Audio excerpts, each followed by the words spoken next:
Well, hello and welcome to Open Line. I'm Starlene Stringer. As we approach spring, we know the threat of severe weather in North Texas is likely on the way, and we want to help you stay safe. Our guests from the City of Irving's Office of Emergency Management are here to talk about weather dangers and other initiatives that they're involved in. We have Jason Carrier, the city's Emergency Management Coordinator. Allison Barrow is Assistant Emergency Management Coordinator, and Greg Godecker is Emergency Management Specialist. And I want to thank them all for being here. Welcome to the show. Thanks for having us. Thank y'all for being here. I want to start with you, Jason, and before we get into details about the weather specifically, let's talk about the Office of Emergency Management here in Irving. What exactly do you do overall? Okay, well, we're basically the entity within the City of Irving that's charged with coordinating all the activities that occur before, during, and after a disaster or emergency. We also assist in implementing the 4 phases of emergency management, which are mitigation, preparedness, response, and recovery. In a nutshell, we're the entity within the city that conducts planning, trains and exercises staff, and provides them with the resources they need to respond to any sort of disaster or emergency. Wonderful. And so, but let's go ahead and get right to it. We're going to start talking about weather. And Allison, for that, I'm going to come to you to begin with. And we're going to talk about something that frightens a lot of North Texans, and that would be tornadoes. What can we do to prepare for them? So what we would suggest is to find a place within your house that's away from windows, an interior room, so that you can go in the event that there is a tornado. Find that before a tornado warning actually occurs, so that you know where to go, maybe even practice where you go and what you need to take with you. And then just keep apprised of the weather and what's going on, and even sign up for some of those mobile alerts that you can receive on your cell phone, so that you receive that information in the event of severe weather. Now, a lot of people who've been Texans for a long time are probably going, oh yeah, we know that, we get our safe place. But people that are new to Texas, like my husband, he's been here for a few years, but from Detroit, he would think I'm so crazy. I'm like, oh, I'm going to the bathroom right now. I'm getting in the bathtub, and I'm bringing my dog in there, and I'm bringing the pillows. And he's like, are you serious? You're actually doing this? And I'm like, yes. And once you're in Texas for a while, tornadoes are serious. So you do need to know where the safe place is in your house. And no matter how crazy it looks, you need to get there to protect yourself. But also, it can be, something that becomes common when you're used to getting there and getting what you need, to grab the pillow, grab the blankets, grab your pets, and get right in there and get safe. So thank you for that. But there could be the chance, Greg, that you're not in your home and you're not near your safe place. Maybe you're driving along in your car. What do you do then? If you're in your car, obviously the best thing you want to do is try and find a sturdy place that you can get into. If you can't get into any building, you can stop and look for a ditch. Obviously, you want to avoid ditches that have flood water, rainwater already in them. If you can't do that, you just want to make sure that you're maintaining situational awareness. If you see the tornado coming at you, you want to make sure that you're at an intersection, so that way you have every opportunity, every angle of ways that you can get out of there. Interesting. And what about overpasses and underpasses? We always hear of people pulling under an underpass when there's hail out, or if a tornado is coming and they just stop there. Is that safe to do? Right. It's not a safe thing to do to stop underneath an overpass. People thought that was that way back in the day, but it's really come. It acts as a wind tunnel. You can block traffic, safety vehicles, so it's not smart to stop under an underpass. Thank you. And so I want to come back to you, Jason, because there's some confusion sometimes. I think when you hear the warnings from the meteorologists that come on TV or on the radio and they say tornado warning, tornado watch, some people go, what's the difference? Is there a difference? And of course there is. Absolutely. So can you explain that for us? So basically, in layman's terms, a watch means conditions are favorable that event may be happening, like a tornado watch, winter weather watch. It means the conditions are favorable. A warning means that instance or that event is happening right now. So if it's a tornado warning issued, that means there's a tornado on the ground or a tornado currently forming. Same thing with winter weather. A watch means the conditions are favorable to have winter weather. If a warning is issued, means a winter weather event is happening right now. Like what kind of winter weather event? It could be a snowstorm, ice, sleet, things like that. Oh, wow. Okay. See, that's something I didn't know. I didn't know that we had the winter weather warnings. Now, I do know that we have outdoor warning sirens here in Irving, Allison. And so how are those used? So we have 25 sirens that are located within the city, and they're strategically placed to reach the most amount of people. And they're outdoor warning sirens, so they're specifically meant to warn people who are outdoors to go inside and to seek more information. And they're used for specific things, like if there's a tornado warning that's issued by the National Weather Service, or if there's hail that's 1.25 inches or larger, and also if there's a sighting by a certified storm spotter, then those are all reasons when we could sound the sirens. Interesting. Again, I've learned something new. I didn't realize they would sound the sirens for hail, and that's good to know. I remember being stuck in the Irving area when everybody was stopped under an overpass, and I was just getting nailed by large hail. It's been a couple of years, but it can be very frightening when you hear it, and people's windshields were cracking and windows were breaking, so it is kind of frightening. Now, we got to see some actual video, Greg, of the sirens while Allison was describing what happens, and so I'm curious to know, when are they tested, and what is that like? We test them the first Wednesday of every month, weather permitting. If it's cloudy outside or if it's already raining, we'll do a quiet test. But normally when it's sunshine, we'll go ahead and we'll test them at 1 o'clock the first Wednesday of every month. So if we hear it at 1 p.m., I'm writing that down, on the first Wednesday of every month, it's probably just a warning and just something that y'all are going through, just a practice, not an actual Correct. siren. Just a practice. Okay. And so, Jason, what about weather radios? That's a way people can stay updated on weather issues too and what's going on. And I understand that you brought one for us today. Absolutely. Tell us about those, how they work. So a weather radio is, they have different makes and models. You can buy them at Best Buy, on Amazon, at Target, Walmart, places like that. And they range anywhere from $20 on up to $100 if you want to have one that you can, plug your smartphone into or whatever. But they're designed to wake you up no matter what time of day or night it is, and they're set off by the National Weather Service. So whenever they issue a tornado warning for the area, it automatically pings your radio to activate it. So if it's 3 o'clock in the morning, you're dead asleep, it will, light sirens, it'll go off and wake you up, so you tune to the news media or to get more information about the event. And they're an important part of everybody's preparedness plan is a way to basically maintain situational awareness of what's going on. Because a lot of times these storms and events move through in the middle of the night, or you're not paying attention, and it's a good way to be notified of those events that are happening. And they also are set off for things like amber alerts, silver alerts, and things like that to let you know what's going on, and you can program them for your specific county or city depending on which model you get. So it sounds like pretty much everybody should have a weather radio in their home. We recommend that everyone should have one in each home. And you told us where they're sold. Are they expensive? Like I said, you can get them anywhere from $20 on up to $100 depending on the different features that they have. Some of them are battery backup, so you can plug your phone into to charge the phone. Some of them have hand cranks to be able to charge them, but it just depends on how much money you want to spend. But they are very affordable, and you get ones on the bottom end around $20, $25. That's funny you say hand crank, because I have one. And, someone, I think the American Red Cross or someone gave one to us before, and I love it. So my little 5-year-old thinks it's just fun to crank it up, and I'm like, hey, do not play with that. It is not a toy. We need that in the event of an emergency. We've actually used it, so it really does come in handy to be able to crank it the old-fashioned way. But of course, today, in this day and time, everybody has a cell phone, and they have apps. So do apps work just as well as the weather radio? Absolutely. All of our local news media, the 4, 5, 8, and 11, there's 33, Telemundo, they all have different sort of apps that'll notify you that you can program for your specific zip code or city, that'll notify you when there's a tornado warning, a severe thunderstorm warning, hail.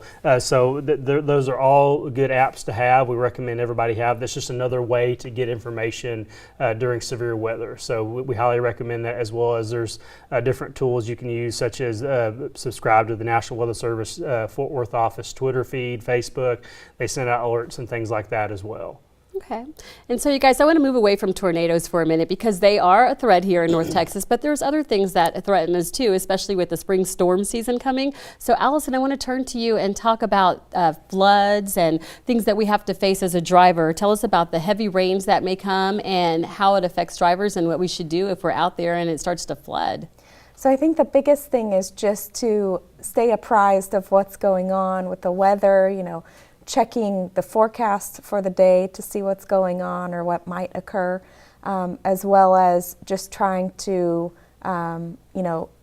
use some of those apps to be able to get information from the news channels or other places that might post some information about different road closures or things like that, and then trying to really plan out your route to avoid some of those areas. You know what I've noticed lately is some places, some cities actually have markers. Some roads, I guess they must flood often. I'm like, hey, when they start putting that there, because they'll have like 3 feet, 4 feet, 5 feet for water flooding, and that's good to know because you don't really think about it getting that high. And I'm like 5'2", so I'm like, okay, that's not a good thing. But we always hear them say to Allison at that time of year when we have a lot of flooding going on here, turn around, don't drown. Because oftentimes people think it's not as bad as it possibly could be, right? Absolutely. Just a few inches of fast-moving water can actually move a vehicle. So it's very important if you see a lot of water in the roadway or just a little water in the roadway to turn around, don't drown. Good advice. And Greg, I know we've talked about tornadoes and the flooding, but lightning is a concern too. Yeah, if you can hear thunder and you're outside, you're close enough to be struck from lightning. And it could be a blue sky outside and the storm could have already passed and you could still be struck by lightning. So if the general rule is if you hear thunder, go inside. That's good advice. Now back to you, Allison. When we talk about lightning, I understand the Aquatic Centers has a system in place that can help when there's lightning around as well? Yes, they have lightning detectors. How does that work? That will, if there's lightning detected within just a few miles, then they will sound the sirens, the lightning detectors. Very interesting. Yeah, we were looking at some video where we can see how they actually work. That's fascinating.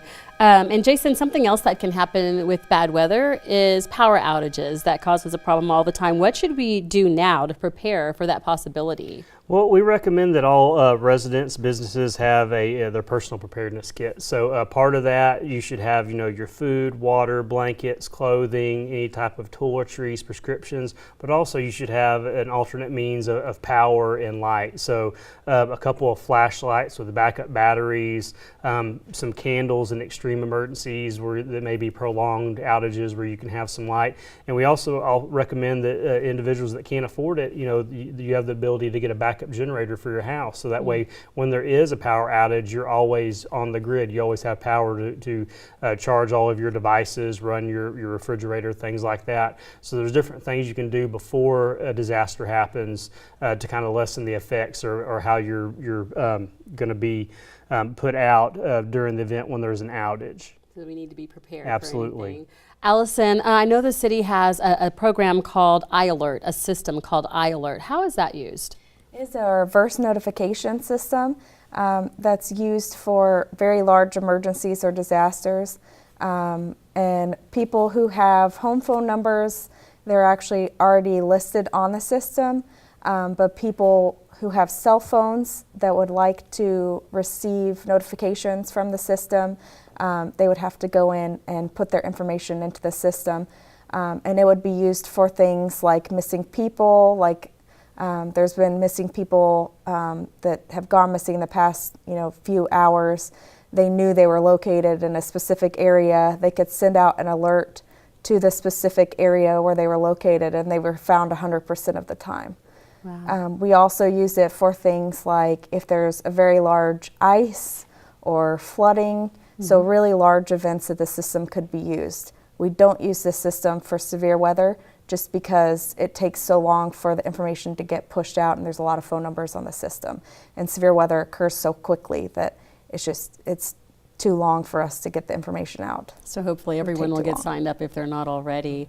Jason, coming back to you, I know we've focused a lot on weather for the beginning of the show, but I know you'll have other concerns you work with. What else do you deal with the Office of Emergency Management? Well, anything related to emergencies and disasters we deal with. A lot of our day-to-day involves planning, writing plans for different scenarios. We have a plan that's required by the state. We're at the advanced level of planning, so that's necessarily our bread and butter. So we plan a lot. We also practice the plan, so we do conduct training for staff on the plan. We exercise the plan, so when it's time for an actual event to occur, we have the ability where it's second nature for staff. They know exactly what they're required to do and what's expected of them in their departments, where it's more seamless, where they know how they're supposed to respond to that sort of event. But it is just a guide that, we maintain that staff need to be very flexible in those sort of situations and think outside the box, because every situation is going to be unique. So we do lots of planning, training, exercising. We manage lots of the Homeland Security Emergency Management grants for the city, so it enables us to get stuff that assists our response to disasters, like specialized equipment, specialized training for different staff, as well as funding some staff. So we spend a lot of time on those things. Well, you mentioned training, and you're specifically talking about staff, but I know that residents can get involved too. So I want to come to you, Allison, so that you can tell us how they can learn more through CERT and what exactly that program is. So CERT is the Community Emergency Response Team, and essentially it's a way, if there's a large disaster emergency, that we have already trained volunteers that we can utilize to help in disasters. So essentially they go through a basic training, which is a 2-day basic training.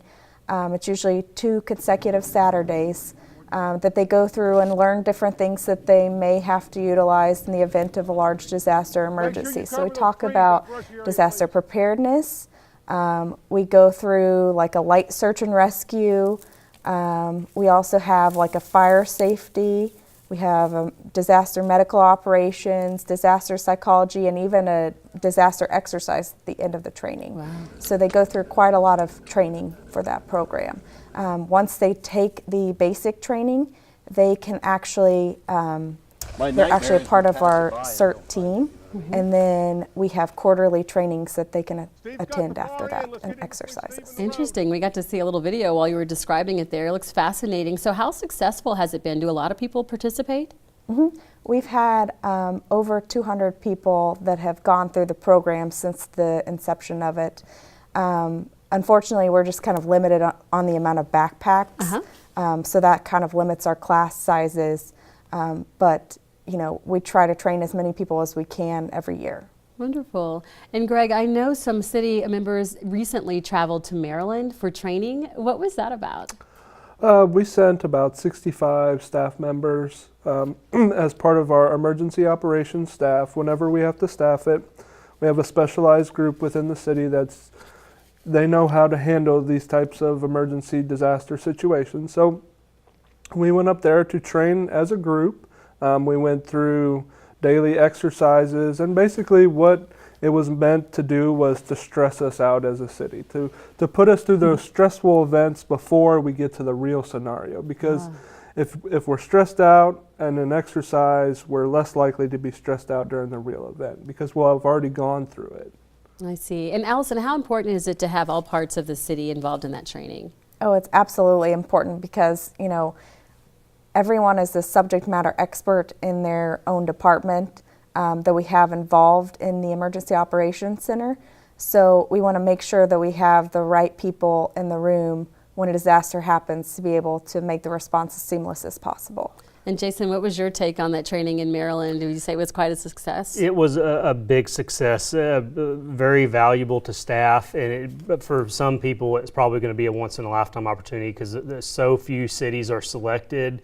It's rare that you get the chance to go and experience that because it's such a big commitment on the federal government's part as well as the city's part to all the training leading up to the event. And I think staff got just as much on the training leading up to the event that we did internally as they did when they got there. And it kind of showed, and you saw that, the light bulb go off for people like, this is why we've been doing this for so long and why y'all stress the, the preparedness, and we go through all these trainings and scenarios so we're prepared when an event like this does happen. So it made us more prepared for a city, and it was a good team building experience because you got to interact and talk with people that you wouldn't normally outside of work. So you got to go to dinner with them, hang out at the pub in the evening, got to tell stories and talk and discuss what went on during the day and get to know your coworkers on a more intimate level that you wouldn't normally on a day-to-day basis. Well, even though it's good that y'all are there and you're trained and prepared for it, you kind of hope that you never have to use the skills that you have, that there's never an emergency, but we all know that there are. Like Hurricane Harvey in particular, I know the city helped out with that. The City of Irving had to shelter a lot of people with Hurricane Harvey. Tell us about that experience, how your training helped out and what all you had to do. Well, basically, we're part of the DFW Shelter Hub, so we're a contingent of cities up here that we have a plan. So part of our plan is helping to shelter our fellow Texans down on the Gulf Coast, and we have done it in the past as well for Louisiana, individuals from Louisiana. So the state has a plan, and we're a piece of the plan. So whenever they have to evacuate from the coast, they bring them up here to the DFW area, and that could be either self-evacuees that come in their car, individuals that are bused on state funded buses up here, or through aircraft that come either from Love Field or DFW Airport, and that's how the individuals came to Lively Point Youth Center. So we're up here to assist the state and the other cities down here to house some of their residents until it's safe for them to go back. So there's a plan in place. We test and exercise on the plan. Actually, 2 years ago, the state did an exercise where they flew individuals up from the Galveston area to Love Field, and Irving was the main shelter hub for the DFW area. And we opened up Center Park for 24 hours as if it was a real life event to test the plan. So that's why we do a lot of our training and exercising to ensure what we need to do works during a real life event. So it's a big coordination effort on the region's part as well as the city's part, and it's a big commitment. You know, it's a big staff commitment. There's lots of funding involved to be able to pull off that sort of event. So there's lots of moving parts and lots of people that make it happen and make it a success. Fascinating. Thank you for what y'all did to take care of people with Hurricane Harvey. But it wasn't just people, it was also pets. And so Allison, tell us about that. What did you do to make sure that their pets were okay when they were brought here? Sure. So we were one of the only facilities in DFW that actually allowed the pets and people to co-locate. And a lot of people from the Red Cross, including at the national level, thought that it was a major success and wanted to use our sheltering facility or our sheltering model as a model at the national level.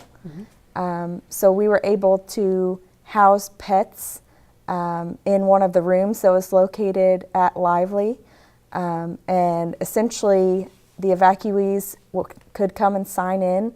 They could feed their animals, come bring them water. They could take them outside to a little area where they could run around and play. They even would allow them to take them on a short walk back into the park.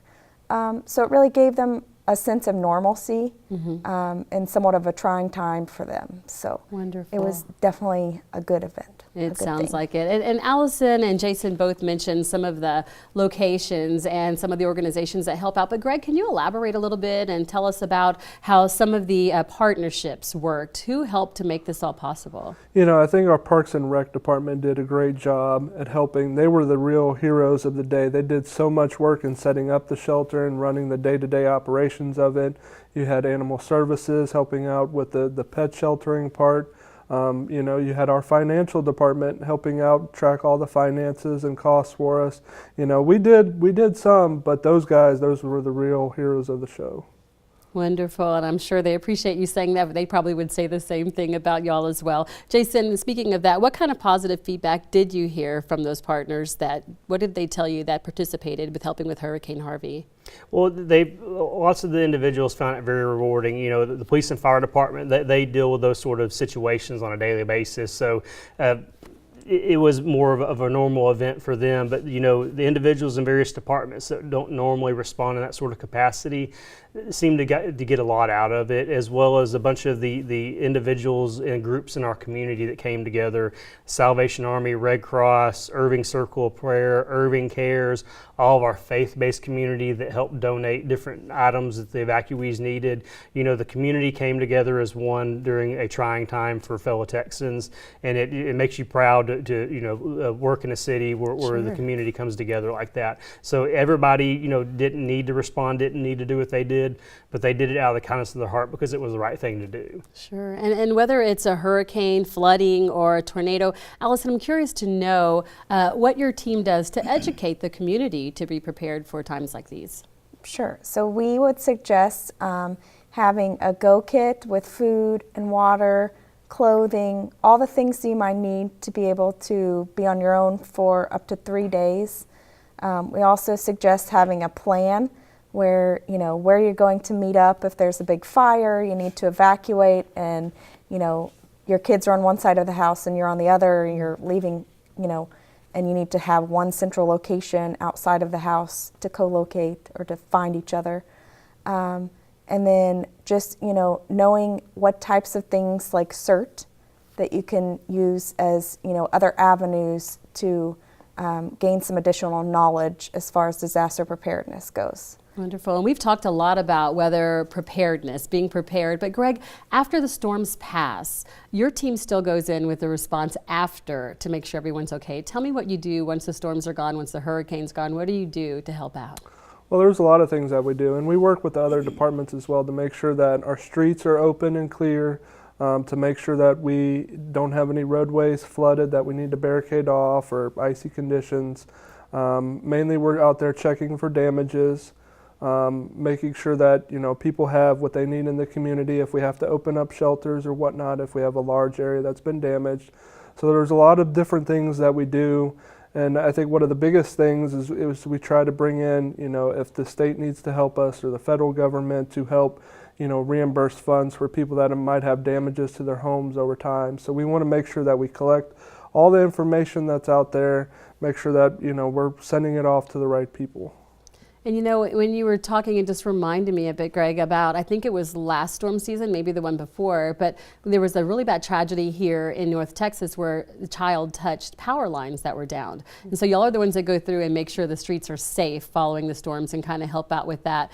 What kind of things do we need to know not to do in an event of emergency? Once the storms pass, the trees, the power lines, what do people need to know to stay away from? Stay away from down power lines. Use flashlights to inspect damages around your house. Don't use open candles or flames. If you're going to use chainsaws to cut down, down limbs or whatnot, you need to be careful with that. Check all your appliances, your gas lines, water lines, those type of things. And you can learn a lot about that stuff in the CERT program that Allison discussed. Yeah, thanks for telling us about that CERT and program, Allison. And in closing, I want to come back to you, Jason. Just your last piece of advice. With severe weather season headed our way, what do you recommend for people most? We recommend, like it's been mentioned a lot, be prepared, situational awareness. Know what your surroundings are. Watch the news when you get up in the morning. Know that there's severe weather going to move in that afternoon. Just be aware of your surroundings, where you're going, what may impact you during that day. So that's the biggest piece of advice we can give people. Maintain situational awareness and be prepared. You're both kind of nodding in agreement. And Allison, what would you like to add to that? Just making sure that you think about preparing ahead of time, like the Go Kit.